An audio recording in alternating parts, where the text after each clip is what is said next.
దేవునికి మహిమ ఘనత ప్రభావములు కలుగునుగాక.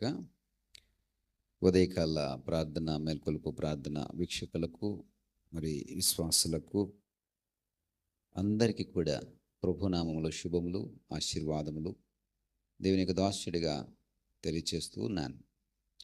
అందరికీ కూడా సంతోషంగా, సంబరాలు, సందడిగా క్రిస్మస్ మరి సమయాన్ని, సీజన్ని ఆస్వాదిస్తూ ఉన్నారని నమ్ముచున్నాను. ఈ చక్కటి కాలము ఎంతో ఆహ్లాదాన్ని, మనసులను పులకింపచేసే విధంగా మనకి ఇవ్వబడుతూ ఉంటుంది. కాబట్టి దాన్ని నిత్యము ఆస్వాదించాలి. నిత్యము దాన్ని ఆ సీజన్ని లేదా క్రీస్తు జననము జరిగినటువంటి ఈ యొక్క డిసెంబర్ మాసమును సంతోషంగా మరి ప్రభువులో గడపడానికి నిత్యము ఆనందించాలి, నిత్యము ప్రయత్నం చేయాలి. సూర్యోదయం మొదలు మరి చీకటి పడేటంత వరకు, మనం నిద్రలోకి వెళ్ళేటంత వరకు కూడా ప్రతి క్షణాన్ని సద్వినియోగపరుచుకునే ప్రయత్నం చేయాలి. ఈ విషయంలో మనం ఏదో కొంచెం సేపు, ఒక అరగంట లేదా గంట సేపు లేదా 2 గంటల సేపు ఏదో ఒక క్రిస్మస్ వేడుకలో, కుటుంబ క్రిస్మస్లో ఉంటే సరిపోతుంది అనుకుంటే కాదు. ప్రతి నిమిషాన్ని, ప్రతి క్షణాన్ని కూడా మరి సంతోషంగా ఆస్వాదించటానికి ప్రయత్నం చేయండి. ఎందుకంటే ఈ ఘడియలు నీ కొరకు ఇవ్వబడ్డాయి. ఇది అరుణోదయ దర్శనముగా అనుగ్రహించబడిందని లూకాసు వార్త 1వ అధ్యాయం మరి 79వ వచనం చివరి భాగంలో రాయబడింది.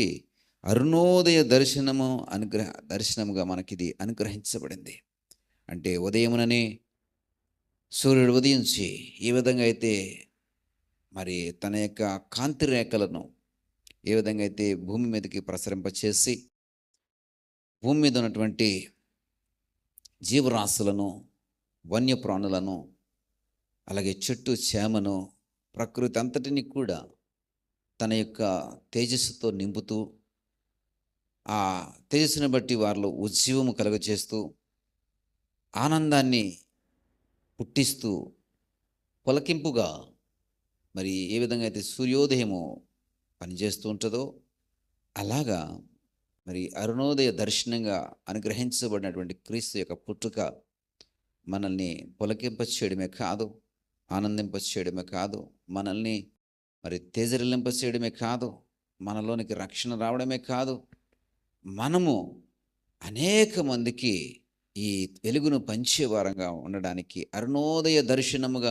ఆయన వచ్చాడు. నీవు కూడా అరుణోదయ దర్శనముగా, అరుణోదయపు కాంతి మాదిరి నీవు కూడా ఉండగలగాలి. ప్రియ సహోదరుడా, క్రిస్మస్ వేడుక జరుపుకుంటున్న సంతోషమే మంచిదే. కుటుంబాలతో, నీ పిల్లలతో, నీ యొక్క సంబంధికులతో చక్కటి వేడుకలు చేసుకుంటున్నాం. చక్కగా కొద్దిమంది కుటుంబ కూడికలను ఏర్పాటు చేసుకుంటున్నారు. దేవునికి స్తోత్రం. ఈ యొక్క సందర్భాన్ని పురస్కరించుకొని మీ ఇంటిలో ఈ కూడికను ఏర్పాటు చేయడం ద్వారా మరి ఇరుగు పొరుగు వారికి ఈ సువార్త ప్రకటించబడుతుంది. క్రీస్తు పుట్టుక గురించినటువంటి సువార్త ఏమిటి ఇక్కడ జరుగుతుందని గమనిస్తారు, పరిశీలించేస్తారు. మనసున్న వారైతే ఏంటి ఇక్కడ మాటలు జరుగుతున్నాయి, మాటలు ఏమిటని వినడానికి మనసు నిలుపుతారు.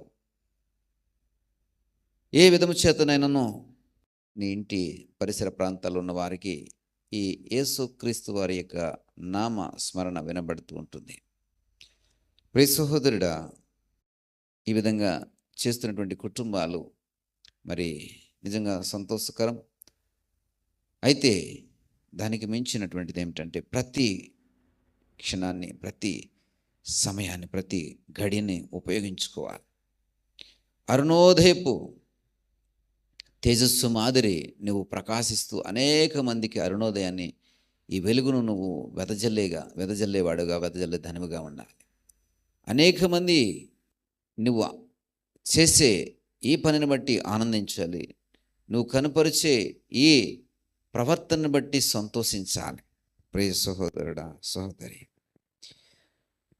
చీకటిలోనూ మరణ ఛాయలను కూర్చుండే వారికి వెలుగు ఇచ్చుటకై అని రాయబడింది. చీకటిలోనూ మరణ ఛాయలలోనూ కూర్చుండు వారికి వెలిగించుటకై. ఈ క్రిస్మస్ ఎందుకంటే ఎవరైతే చీకటిలో మగ్గిపోతూ ఉన్నారో, ఎవరైతే మరణ ఛాయలలో కొట్టుమిట్టాడుతూ ఉన్నారో వారి బ్రతుకులకు వెలిగివ్వడానికి, అరుణోదయపు తేజస్సు మాదిరి వారిని వెలిగించటానికి మరి ఇది అనుగ్రహించబడుతోంది. చీకటిలో ఉన్నవారు, మరణ ఛాయలలో ఉన్నవారు, చీకటి అంటే నాకేమిటి లోటు, నేనేమిటి, నాకేంటి చీకటి అనుకోవచ్చు.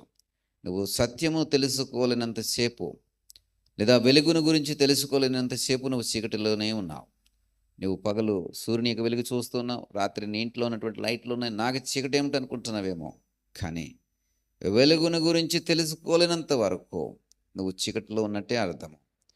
యేసుక్రీస్తు వారు చెప్తున్న మాట ఏమిటంటే, నేను ఈ లోకమునకు వెలుగునై ఉన్నానని చెప్తున్నాడు. కాబట్టి ఈ లోకమునకు వెలుగైనటువంటి యేసుక్రీస్తుని తెలుసుకోలేనంతసేపు నువ్వు చీకటిలో ఉన్నట్టే. అలాగే మరణ ఛాయలోను, అంటే మరణ సంబంధమైన వాటిలోనూ నువ్వు ఉన్నావు. అంటే మరణ స్థితిని, జీవమును కనుగొనలేనివాడు మరణ స్థితిలో ఉన్నట్టే. నాకేంటి, నేను చలిస్తున్నాను, నడుస్తున్నాను, మాట్లాడుతున్నాను, బ్రతుకుతున్నాను, నా వయసు చాలా చిన్న వయసే, నాకు అప్పుడే మరణం ఏంటి అని అనుకోవచ్చేమో. అయితే జీవమును తెలుసుకోలేనివాడు, అంటే ఎక్కడ జీవము ఉందో తెలుసుకోలేనివాడు, ఎక్కడ జీవము మరి అనుగ్రహించబడుతుందో గ్రహించలేనివాడు, జీవమును అంగీకరించలేనివాడు, మరి ఇంకా మరణంలోనూ మరణ ఛాయలో ఉన్నట్టే. దీనికి ప్రభు అయిన యేసుక్రీస్తు వారు చెప్తున్న సమాధానం ఏమిటంటే, నా ద్వారానే జీవము, నా ద్వారానే జీవము అంటాడు. నేనే మార్గము, సత్యము, జీవము అంటాడు. ఆయనలో జీవముందని ప్రకటన చేశాడు. నాలో వచ్చిన వారు జీవమును కనుగొందురని ఆయన బాహాటంగా మరి సెలవిస్తూ ఉన్నాడు. కాబట్టి జీవమును కనుగొనాలనుకున్నవాడు క్రీస్తులోనికి రావాలి. కాబట్టి నీకు ఇవ్వబడినటువంటి ఈ అరుణోదయపు తేజస్సు, ఈ వెలుగును నువ్వు ఒక్కడవే పొందుకుంటే కాదు.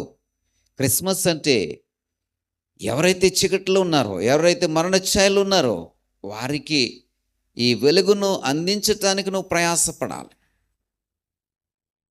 ఈ వెలుగును అందించటానికి ఆరాటపడాలి. దానికోసము ఉదయం మొదలు నువ్వు పడుకునేంత వరకు ప్రయత్నం చేస్తూనే ఉండు. ఇక సమయం దొరికిన కొలది ప్రయత్నం చేస్తూనే ఉండు. అవకాశం దొరికిన కొలది ప్రయత్నం చేస్తూనే ఉండు. ప్రియ సహోదరుడా, ఇది కదా నువ్వు క్రిస్మస్ సీజన్లో చేయవలసింది, క్రిస్మస్ సందర్భంగా నువ్వు చేయవలసింది. క్రిస్మస్ గురించి ఇది కదా నీవు పాటించవలసింది. నీవు నూతన వస్త్రాలు ధరించుకోవడం కాదు, మంచిదే ఉంటే ధరించుకోండి, లేకున్నా ఏమీ కాదు, ప్రభు దాన్ని కోరుకోవట్లేదు. మంచి చక్కటి పిండి వంటలు చేసుకోవడం కాదు, మంచిదే ఉంటే చేసుకోండి, చేసుకోకపోయినా ఏమీ ఇబ్బంది అయితే లేదు. అది అలా చేయమని ఆయన ప్రభు కోరుకోవట్లేదు. అది చేస్తే నీకు ఆనందము, నీ ఇంటి వారికి ఆనందమేమో, కానీ ప్రభుని ఆనందింప చేయాలంటే నీవు వెలుగుగా మార్చబడాలి. ఈ వెలుగును చీకటిలోను మరణ ఛాయలోను వారికి అందించేటువంటి ఒక సాధనంగానే ఉండాలి. అప్పుడు ప్రభు ఆనందిస్తాడు. అది కదా ఆ క్రిస్మస్కి నిజమైన నిర్వచనమని ఆయన సంతోషిస్తాడు. కాబట్టి ప్రియ సహోదరుడా, సహోదరి, ఈ క్రిస్మస్ సందడి నీ ఇంట్లో నూతన అర్థము తీసుకురావాలి. ఈ క్రిస్మస్ పండుగ నీ జీవితానికి ఒక మీనింగ్ఫుల్ భావన కలగచేయాలి. అటు కృప దేవుడినికి అనుగ్రహించినట్లుగా మరి ఈ ప్రార్థనలో ఏకీభవించండి. ప్రార్థన చేసుకుందాం. దయగల తండ్రి, కృపగల దేవా, అవును ప్రభా, ఈ అరుణోదయపు తేజస్సు, అరుణోదయపు దర్శనం మాకు అనుగ్రహించబడింది. ఈ తేజస్సుని మేము పొందుకుని ఇదిగోనైనా మేము అనేక మందిని ఈ ఉజ్జీవంలోనికి, లేదా ఈ ప్రకాశమానమైన వెలుగులోనికి నడిపించవలసిన వారమై ఉన్నాం. చీకటిలోనూ మరణ ఛాయలో ఉన్న వారికి వెలుగును అందించడము క్రిస్మస్ యొక్క ప్రధానమైన ఉద్దేశమైనట్టు ఉండగా, ఈ వెలుగును మేము ఎంతమందికి చేరువ చేయడానికి సాధకంగా వాడబడుతున్నామో ఒకసారి మేము ప్రశ్న వేసుకుంటే, లేదు నాయన, క్రిస్మస్ పండుగ అంటే మా నూతన వస్త్రాలు, క్రిస్మస్ పండుగ అంటే మా పిండి వంటలే అనేటువంటి భావనతో ఈ క్రిస్మస్ సమయాన్నంతటినీ కూడా మరి నేను వృధాగా వ్యయపరుస్తూ ఉన్నాం.